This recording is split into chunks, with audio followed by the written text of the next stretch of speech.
Hello, welcome back to Rev Endurance Sports and another edition of What is in Our Stand Today. In a previous video, I washed two bikes, and now I wish to show you the aftercare that I suggest you perform on your bikes. I will link the washing video in the show notes so that you can see how I wash a bike. All right, so let's get to this this particular task. Now, I strongly recommend that you do this, but it's up to you. Now, this is what I use, but I'm not so sure that you have to use this. But what I like about this, and especially with this little eyedropper thing, is it's a relatively inexpensive lube, but it's a very good quality lube. Some people use this as a chain lube. I use this just for things like this. So what I wish to show you is that anywhere that there's a linkage or any type of pivot point, I suggest that you drop a little bit of lube in there. And what this will do is, you just washed the bike, so you might have gotten some water intrusion in there. Hopefully you got an opportunity to dry it. What I do is I use a compressor here to blow out any type of moisture that might be in there. Now, things like this, like these high and low limit adjustment screws, I lube inside there as well, because so many times I've had a bike come in here and the bolts or screws are so corroded that I cannot adjust the bike. All right, so again, another pivot point down here for that front derailleur. And then what I try to do is I cycle that front derailleur as well as the rear derailleur. So I'm going to show you a couple of more pivot points here, starting off first with the limit screws. Just put a little bit of lube in there, and this is just a little bit messy, but that's not important because I'm going to wipe off the excess. It's better to have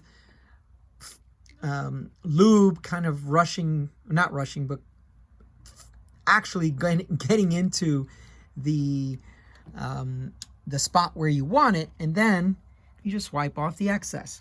Okay, so again, any type of pivot point, squeeze a little bit of lube in there. And this kind of stuff is really, really important. Now, we live in a salty air climate. There is just a lot of corrosion on bikes that come in here. And it's just one of those things where you have to take care of your bike. And, it's just... Now, and funny thing is that also, like in the Marine Corps when I was an aircraft mechanic, you always were washing and cleaning the airplane. And when you're cleaning something and you're very close to it, you are going to notice things. So you would find fuel leaks, oil leaks, hydraulic fluid leaks. Well, in this case, as I was cleaning the chain, I'm like, oh, I might as well measure this chain. I haven't checked it in a while. The chain was worn, and then the tire had a few cuts on it, so we just replaced the tire as well. So the time that you're spending cleaning your bike might also show you some other things that you were not aware of. Now, that was a disc brake bike, so we're going to do the same thing here. We're just going to lube on each one of these pivots, all right?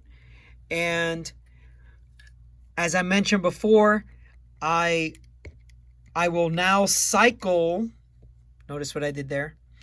I will now cycle the front and rear derailleurs, just actuate them so that I can get that lube to get in there in all these pivot points. Now, is this overkill? Maybe. Does it make me feel good? Yes, most definitely. I feel like I'm taking care of my bike. I feel like I'm taking care of thousands of dollars of stuff that I have I have purchased for this bike, and I just want to make sure it will last me. Things are getting much too expensive. A new group set costs more than a complete bike used to cost. This little quick release for the brakes, I cannot tell you how often I just see these just completely corroded, and I can't get the brake calipers opened up. All right, so just lube all the pivot points.